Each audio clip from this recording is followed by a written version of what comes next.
Okay. 90 అందరు చూడండి sir ఈ లోపల భాగంలో నొప్పిస్తారు, లోపల భాగంలో నొప్పి అంటారు. అక్కడే అరుగుతుంది ఫస్ట్. ఎందుకని? ఆ నీ మోకాలులో దాని స్ట్రక్చర్ అలా ఉంటుంది. బరువు ఇప్పుడు పడినప్పుడు ఎక్కువ బరువు ఇటు సైడ్ వస్తుంది, ఇటు తక్కువ ఉంటుంది.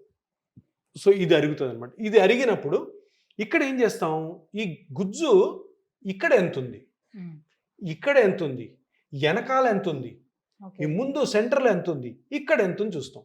సో ఈ 45 to 50 years ఏజ్లో వాళ్ళు ఎవరికైనా నొప్పి వచ్చినప్పుడు ఈ ఏరియాలో వెనకాల అబ్సల్యూట్గా నార్మల్ ఉంటుంది, కార్టిలేజ్ థిక్నెస్ మందం. కానీ ఇక్కడ మటుకు ఎక్కువ తగ్గి ఉంటుంది. ఓకే. సో ఇక్కడ ఎముక ఆ గుజ్జు అరగడం వల్ల, ఎముక రాసుకోవడం వల్ల మీకు నొప్పి వస్తుంది. సో ఇక్కడ ఎందుకు ఇంత మనం దీని గురించి చెప్తున్నామంటే, గుజ్జు అరిగింది, గుజ్జుని కరెక్ట్ చేసుకుంటే మనం మోకాలు నొప్పి నుంచి బయటపడవచ్చు. పెద్ద పెద్ద ట్రీట్మెంట్లు పోవాల్సిన అవసరం లేదు. ఈ గుజ్జు అరిగింది ఎక్కడ అరిగింది అన్నది ఇంపార్టెంట్. ఇప్పుడు చాలా మంది పిఆర్పి చేస్తుంటారు, రీజనరేటివ్ థెరపీ చేస్తుంటారు, ఎక్కడో దగ్గర వేసేస్తారు ఇంజెక్షన్, పని చేయదు. ఇప్పుడు ఇక్కడ గుజ్జు బాగుంది, ఇక్కడ ఇంజెక్షన్ వేశారు మీరు, యూజ్ లేదు, అది అక్కడ ఉంటుంది, అక్కడ ఆల్రెడీ పెరిగింది, అది ఇంకా పెంచినా కూడా వేస్టే.